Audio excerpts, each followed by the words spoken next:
नैमिष आप जानते हैं सब लोग। नैमिषारण्य तीर्थवर नैमिष विख्यात था।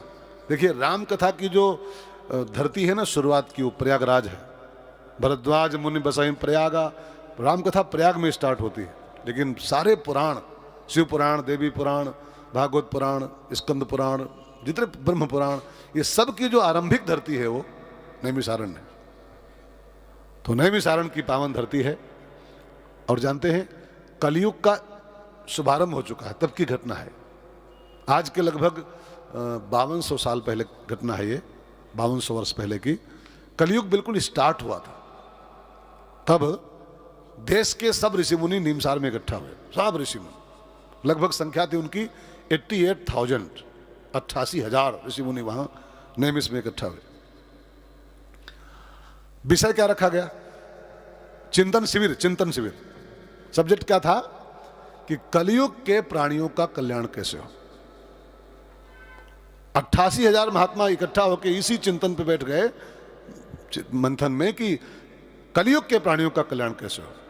क्योंकि कलयुग के प्राणियों के पास समय नहीं, सब कुछ है लेकिन समय नहीं इनके पास। अब ये सत्य है भाई बहनों, बिल्कुल ट्रुथ, कि कलयुग के प्राणी के पास सब कुछ है, समय ही तो नहीं। सब कुछ है, मकान है 4-4, 5-5, रुपया है करोड़ों की संख्या में, करोड़ों, गाड़ियां हैं 15-16, नौकर हैं 55-70-80 नौकर हैं, सब कुछ अनगिनत सब कुछ है। लेकिन पूछो एक चीज खाली कम है, समय नहीं। किसी को फोन लगाओ कथा के लिए तो कहता है अरे महाराज ऐसे मौके में रखे हो, मरे का मौका नहीं कथा, मरे का मौका नहीं है कथा लिए बैठे। इंसान के पास सब कुछ है, समय नहीं।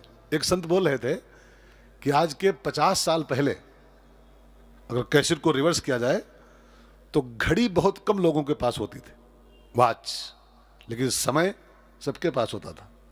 ध्यान देकर सुनिएगा, आज के 50 साल पहले घड़ी चंद लोगों के पास होती थी लेकिन समय सबके पास होता था।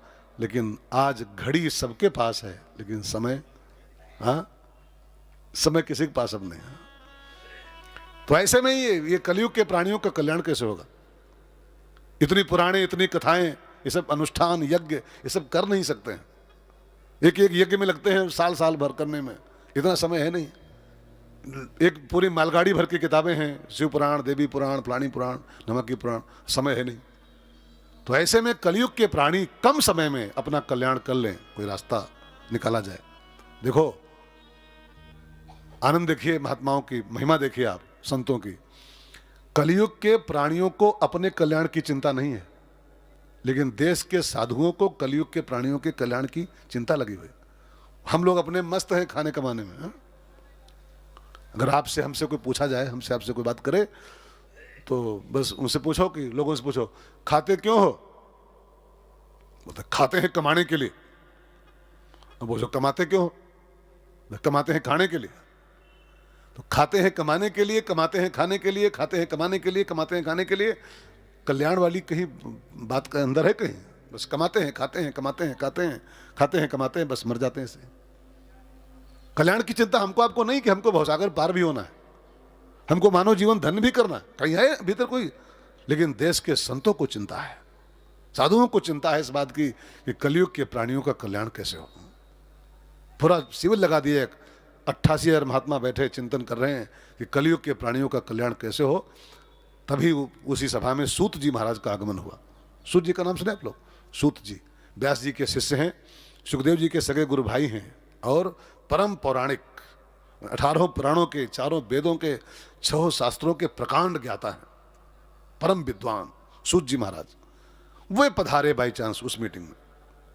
अब सभी संतों ने खड़े होकर स्वागत किया और कहा सूत जी आप बहुत मौके से आ गए हो, हम लोग चिंतन कर रहे थे कि कलयुग के प्राणियों का कल्याण कैसे होगा। तमाम प्रश्न लेके हम लोग बैठे हैं, कोई उत्तर नहीं खोज पा रहे थे, तो अब आप आ गए हो।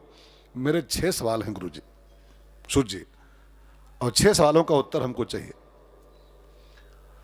और भाई बहनों इस बात को जरा आप नोट कीजिए, भागवत कोई स्टोरी नहीं है, कोई गाथा नहीं है। भागवत नैमिष की धरती पर सौनक आदि जो ऋषियों ने 6 सवाल पूछे थे सूत जी के सामने, उन 6 सवालों का उत्तर मात्र इसमें केवल है, इस पोथी में। जो पोथी पूजा होती है ना, इसको भागवत मत मानिएगा, भागवत नहीं है, ये 6 सवालों का उत्तर है। जैसे राम कथा क्या है, पार्वती जी के 14 में से 8 प्रश्नों का उत्तर खाली इसमें है पोथी में। और हम लोग कहते हैं राम कथा, राम कथा खा के हो, राम कथा तो सब धरती कागज करो, धरती पूरी कागज बना दो, और लेखन सब बन रहा है, सारे वृक्ष काट के और कलम बना दो, और 7 समुद्रों में स्याही घोर दो, और स्वयं माता सरस्वती जिंदगी भर लिखें, लिख नहीं पाएंगी उसको, लिख नहीं सकती। लिखत यदि गृहीत्वा शारदा सर्व काले, जिंदगी भर लिखे माता सरस्वती, तदप तो गुणा नाम इस पारम नयाति, उसका कोई पार नहीं पा सकता है। तो ये जो पोथियां हैं ना, ये वास्तव में कुछ प्रश्नों के इसमें उत्तर केवल बस हैं। राम कथा हो गई, भागवत हो गई, कुछ सवालों के उत्तर इसमें खाली। तो नैमिष की धरती पर सूत जी महाराज का स्वागत सम्मान करने के बाद ऋषियों ने 6 सवाल पूछे हैं। आप बहुत ध्यान देके 6 सवाल सुन लो पहले, क्योंकि इन्हीं के उत्तर में पूरी पोथी है। जो 8 दिन अपने पास है ना, इन्हीं 6 प्रश्नों के उत्तर में है। तो आइए हम लोग ये 6 सवाल सुने। पहला सवाल था ऋषियों का, क्वेश्चन नंबर 1, किम श्रेया। भागवत की पोथी घर में हो तो पढ़िएगा, 6 सवाल पूछे गए। किम श्रेया, श्रेया माने कल्याण, परम गति, हमारा कल्याण कैसे हो, मनुष्य का कल्याण कैसे हो। किम श्रेया, कल्याण किस विधि से हो मनुष्य का, पहला सवाल। दूसरा सवाल पूछा, शास्त्र सारम कह, शास्त्र सारम कह, क्योंकि अब कलयुग के मनुष्यों के पास समय नहीं कि वो इतने शास्त्रों का अध्ययन कर पाए, श्रवण कर पाए। आज के 50-60 साल पहले तक तो ये सब संभव था। मुझसे कई लोग मिले हैं, कई ऐसे यजमान मिले हैं जो 18 पुराणे यजमान बन के सुन चुके थे। 18 पुराणे, एक पुराण नहीं, 18 पुराणे यजमान बन के विधिवत सुन चुके हैं। अब उन लोगों की संख्या नहीं है, अब नहीं है।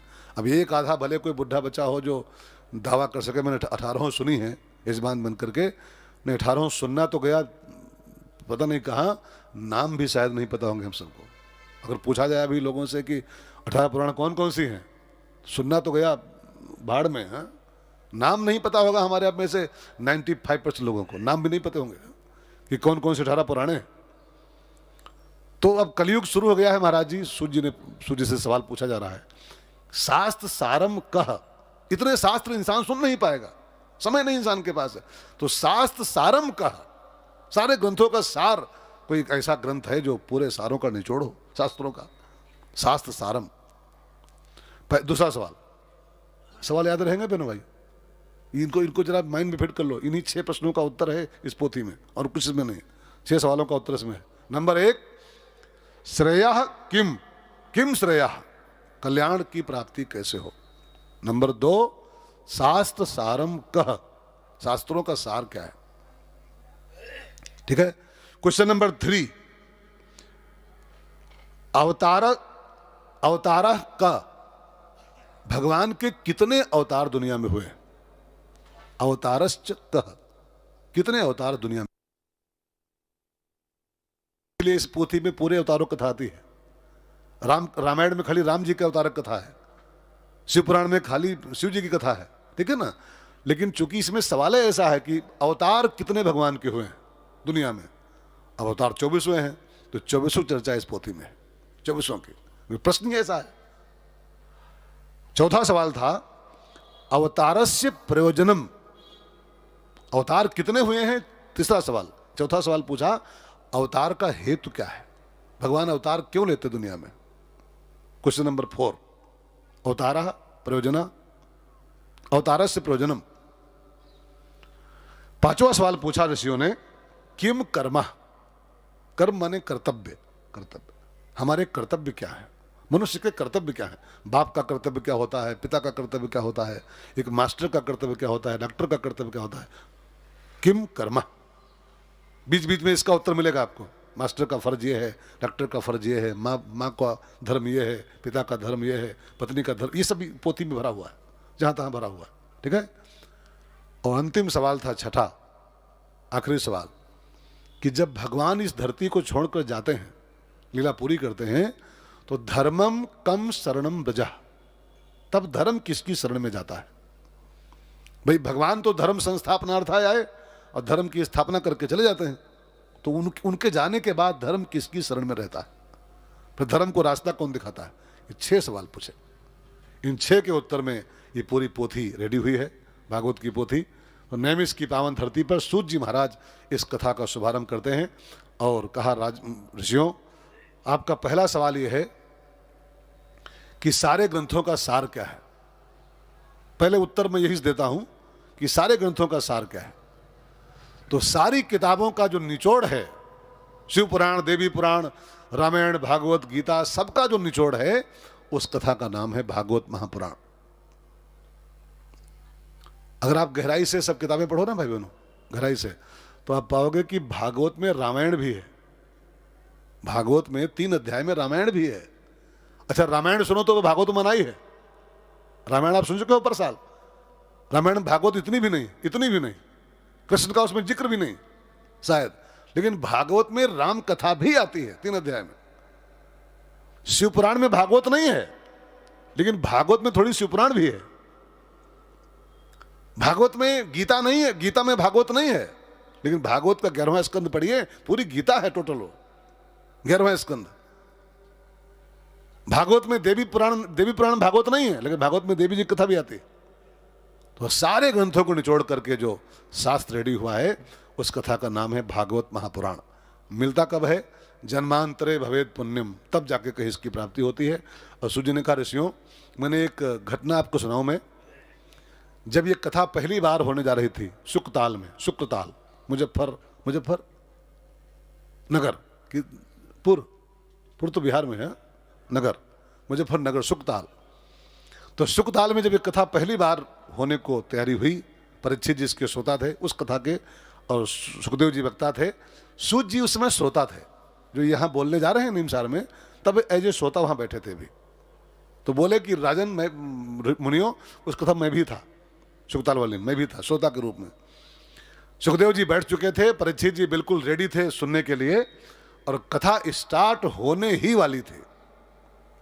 तो कथा की स्टार्टिंग के जस्ट पहले, मैं कथा शुरू हो उसके ठीक पहले, एक विमान वहां उतरा मैदान में। उस विमान में सब देवता लोग आए थे। अब देवताओं के हाथ में एक कलश था, उस कलश में लेके अमृत आए थे सब देवता, और कहा, सुखदेव जी, ये अमृत हम लोग लाए हैं, इसको ले लो, आप इसको सब पिला दो परीक्षित जी को, पूरा अमृत। लेकिन ये कथा जो इनको कहने जा रहे हो, इसको हमें सुनना है।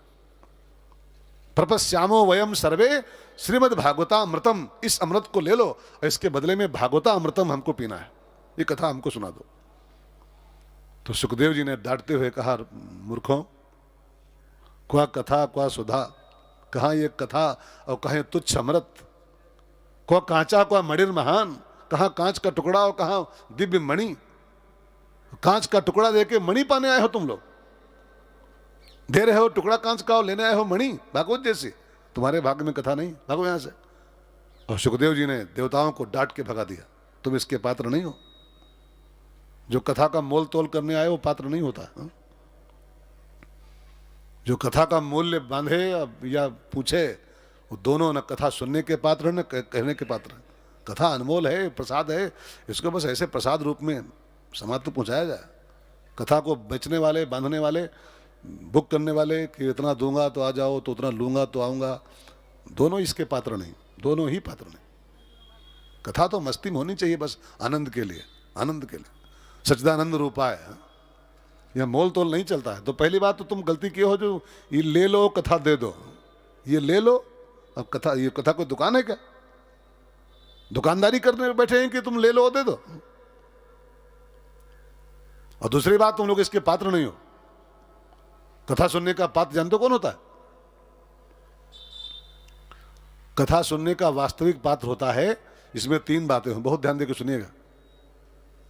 संतों ने कहा जिसमें 3 बातें नहीं है वो कथा सुनने का पात्र नहीं। नंबर 1, श्रद्धावान। श्रद्धावान, जो श्रद्धावान नहीं है वो कथा का पात्र नहीं। वो अरबपति हो, खरबपति हो, चाहे वो मंत्री हो, चाहे डिप्टी कलेक्टर हो, श्रद्धावान नहीं हो, कथा का पात्र नहीं। नंबर 2, जिसके अंदर, जिसको राम जी से प्रेम नहीं है, जो भगवान का प्रेमी नहीं है, वो कथा का पात्र नहीं। और देवता भगवान प्रेमी कहाँ है? वहां तो गए हैं सुनने के लिए, भगवान के प्रेमी कहाँ देवता है? वो सब भोगों के प्रेमी है। और भोगी आदमी कथा का पात्र नहीं होता। ठीक है? तो जो श्रद्धावान नहीं है, जो भगवान का प्रेमी नहीं है, और जो सत्संग नहीं करता है कभी भी, जिसको संतों से लगाव नहीं है, वो भी कथा का पात्र नहीं। तो देवता तीनों दृष्टिकोणों से, न वो सत्संग करते हैं, न भगवान के प्रेमी हैं, न श्रद्धावान हैं। अमृत लेके आए थे लेकिन सूर्य ने भगा दिया, भागो यहां से, तुम्हारे भाग्य में कथा नहीं। आज हमारे बीच में आज के मुख्य अतिथि एस्प्रा जेम्स एंड ज्वेलर्स के निदेशक, बहुत ही सरल सुशील और हमारे भट्ट साहब के बहुत ही अनन्य प्रेमी हैं, अनूप सर्राफ जी। एक बार जोरदार तालियों से अनूप जी का स्वागत हो। और कथा में श्रेष्ठ जनों का आना एक शुभ सूचना होती है, शुभ सूचक होता है। कथा में अच्छे लोग आते जाएं तो कथा की गरिमा बढ़ती है और पंडाल का गौरव बढ़ता है। इससे आप सब तो सुनिए, हम तो सब बैठे ही हैं, लेकिन जब अपने शहर के कोई गणमान्य लोग आते हैं तो इससे पंडाल की गरिमा बढ़ती है। तो सभी की ओर से आपका स्वागत है और व्यास गद्दी की ओर से विशेष स्वागत है। तो देवताओं को भगा दिया गया और परीक्षित जी ने भी अमृत को ठोकर मार दी। जब उनसे पूछा सुखदेव जी ने, अमृत पियोगे कि कथा सुनोगे? तो परीक्षित ने अमृत को ठुकरा दिया, हमें कथा सुननी। अब जब ये खबर ब्रह्मा जी पाए कि अमृत का कलश ठोकर मार के और तब भागवत सुनी गई है, क्या है इस भागवत में कि अमृत को ठुकरा के भागवत? लेकिन एक बात है, मैं आपसे और कह दूं, थोड़ी कड़वी बात है, अब कड़वे बोलने का हमारा अभ्यास है, हम करेंगे तो क्या करें। हमारा अभ्यास कुछ कड़वा बोलने का है, क्योंकि हमने एक महात्मा को सुना था कि मीठा मीठा बोल के समाज का हित नहीं हो सकता। मीठा मीठा खाली सुना करके जिसे पब्लिक खुश रहे केवल बस, समाज का भला नहीं कर सकता है व्यास, कोई भी व्यास। वो समाज से कुछ पैसा ऐंठ सकता है केवल बस, समाज की ताली बटोर सकता है, थोड़ी पब्लिक ज्यादा इकट्ठा कर सकता है, लेकिन हित नहीं कर सकता है समाज का, मीठा बोल करके, प्रिय बोल करके। अब तो ठुकाई की जरूरत है, ठुकाई की। मीठी दवा बहुत फायदा नहीं करती है, दवा जितनी कड़वी होगी उतनी अधिक फायदा करती है। कोशिश करूंगा थोड़ा कैप्सूल बना के खिलाऊंगा, हल्का मीठा मीठा मिला के खिलाऊं शहद के साथ, लेकिन दवा तो कड़वी ही रहेगी, इसमें कोई दो राय नहीं। दवा तो कड़वी ही होती है, थोड़ा शहद मिक्स कर दो उसमें बीच बीच में तो थोड़ा मीठा हो जाता है। खैर, हम लोग आगे बढ़ते हैं। एक बात मुझे बहुत कड़वी कहनी है आपको, हिम्मत के साथ सुनिएगा। कथा का वास्तविक पात्र कौन है? जो अमृत जैसी दुर्लभ चीज को भी लात मार सकता है, अमृत जैसी दुर्लभ वस्तु को जो ठोकर मार सकता है, वही कथा का वास्तविक अधिकारी होता है। हम लोग नहीं कुछ छोड़ पाते हैं। अभी एक कॉल आ जाए, अभी एक फोन कॉल है ना, फोन कॉल आ जाए तो आदमी कथा छोड़ के बाहर भाग जाएगा। माने हम एक कॉल नहीं छोड़ सकते हैं, कथा छोड़ सकते हैं। एक फोन कॉल नहीं छोड़ सकते हैं। अभी आ जाए तो अभी निकल लेंगे फौरन, रुको, हेलो, वो बड़ा हल्ला है, हम बाहर आए, हेलो हेलो, हम बाहर आ गए पंडाल के, हेलो, अंदर बड़ा शोर मचा हुआ है। हम कथा छोड़ सकते हैं, एक कॉल नहीं छोड़ सकते हैं। और वो आदमी अमृत छोड़ दिया है, कथा नहीं छोड़ा है। कथा की पात्रता दे, वास्तविकता है ना बहनों भाइयों। अभी हम लोग कथा नहीं सुन रहे हैं, अभी हम लोग कथा सुनने के पात्र बन रहे हैं केवल बस। सच्चाई यही है, आपको बुरा लगे लगे, लेकिन अभी हम लोग कथा सुन नहीं रहे हैं, अभी हम लोग कथा सुनने के योग्य बनने का लिए बस। 2, 4, 10, 20 कथाएं सुनने के बाद कोई कथा सुनने की योग्यता हमारे में आती है, पात्रता आती है। 2, 4, 50 सुनने के बाद में कहीं धीरे धीरे धीरे धीरे हम पात्र बनते हैं। अब बिना पात्र बने कथा सुन भी ली जाए तो खाली गिनती करते रहो। हमारे यहाँ पे से कई लोग गिनती करते रहते हैं, आज 17 भागवत सुन लिए। ये मुझे दिल्ली में कथा थी, दिल्ली में एक बूढ़ा मेरे पास आई, दिल्ली कथा थी, तो बोली गुरु जी 125 भागवत मैंने सुनी है यजमान बन के, जगन्नाथपुरी में, द्वारकापुरी में, गंगा सागर में, हरिद्वार में, वृंदावन में, वाह वाह, 125 मैंने सुनी है यजमान बन के। तो मैंने उससे पूछा कि माता जी धुंधकारी कितनी सुना था? तो बोली 1। हमने कहा परीक्षित जी कितने? परीक्षित जी खाली 1, केवल 1। अब परीक्षित जी खाली 1 कथा सुने बस, ओनली 1। विमान में बैठे परमधाम चले गए। धुंधकारी केवल 1 भागवत सुना है, केवल 1 जिंदगी में। अब विमान आया उसके लिए, बैठा हो चला गया। भूत धुंधकारी भूतवा था, विमान आया और चला गया। मैंने धुंधकारी भूत 1 भागवत सुना, विमान में बैठे चला गया, और तुम 125 भागवत सुन के माता जी यही टहल रही हो। इसका मतलब है कि तुम उससे बड़ी प्रेतात्मा हो। 1 भागवत काफी है सुनने के लिए यार, 1 सुन लो तो विमान आ जाता है इंसान के लिए, तो दूसरी तीसरी 17 का नंबर नहीं आएगा। तो वास्तव में जो 17, 18, 20, 25 भागवत में सुन चुके हैं ना, ये भागवत नहीं सुने अभी हम लोग भागवत सुनने के पात्र बनने के लिए कथाएं सुनने हैं केवल बस। जिस दिन पात्रता आ जाएगी उसी दिन विमान आ जाएगा। विमान